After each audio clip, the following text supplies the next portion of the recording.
नमस्कार, मैं हूं संदली सिंह और आप देख रहे हैं तेज भारत नेटवर्क, जहां हम लाते हैं ताजा और महत्वपूर्ण खबरें। चलिए बढ़ते हैं आज के कुछ खास खबरों। विधान परिषद के लिए विवेक कोल्हे की उम्मीदवारी तय होते ही कोपरगांव में महायुति का जोरदार जश्न। विधान परिषद के लिए विवेक कोल्हे के नाम पर मोहर लगते ही कोपरगांव शहर में भाजपा, शिवसेना और आरपीआई के सहयोगी दलों की ओर से उत्साह पूर्वक जश्न मनाया गया।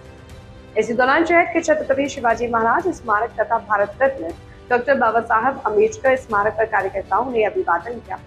ढोल ताशों की गूंज और आतिशबाजी के साथ खुशी की लहर चाहे पूरा इलाका जय घोषों से गूंज उठा। इस मौके पर भाजपा, शिवसेना और आरपीआई के नगर अध्यक्ष, नगर सेवक, पदाधिकारी और बड़ी संख्या में कार्यकर्ता मौजूद रहे। विवेक कोल्हे की उम्मीदवारी से महायुति के कार्यकर्ताओं में जबरदस्त उत्साह देखने को मिल रहा है। पदाधिकारियों ने विश्वास जताया कि आने वाले समय में महायुति और अधिक मजबूत होगी। प्रथमतः आदरणीय शंकररावजी कोल्हे साहेबांना विनम्र अभिवादन करतो।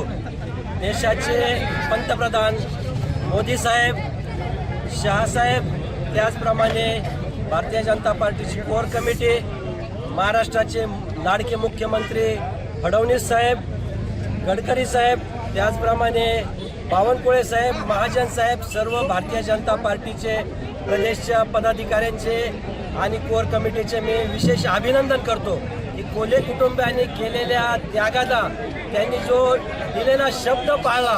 कारण भारतीय जनता पार्टी हा दिलेला शब्द पाळणारी पार्टी आहे आणि म्हणून मी सर्व भारतीय जनता पार्टीच्या पदाधिकाऱ्यांचे, तालुका असेल, जिल्हा असेल, पालकमंत्री असेल, सगळ्यांचेच मी विशेष आभार मानतो की त्यांनी आज कोल्हे कुटुंबियाला न्याय दिला।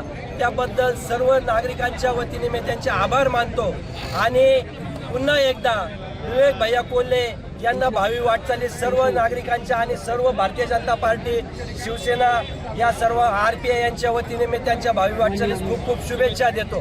गेल्या 6 महिन्यात जी तालुक्यात परिवर्तनाची लाट चालू झाली, ती परिवर्तनाची लाट पुन्हा एकदा विवेक भैयांच्या आमदारकीच्या रूपाने पुन्हा एकदा ते सिद्ध झालं आहे की कोल्हे कुटुंबियांचं तालुक्यावर वर्चस्व आहे आणि जनतेसाठी काम करणारं कुटुंब आहे। म्हणून भारतीय जनता पार्टीने त्याची जाण ठेवून विवेक भाईंना जी उमेदवारी दिली त्याबद्दल मी पुन्हा एकदा परत सर्वांचे आभार मानतो। जय हिंद, जय महाराष्ट्र, जय शिवराय। क्या थी आज की मुख्य खबर तेज भारत नेटवर्क के साथ। अगर आपको वीडियो पसंद आई हो तो इसे लाइक करें, कमेंट करें, शेयर करें। धन्यवाद।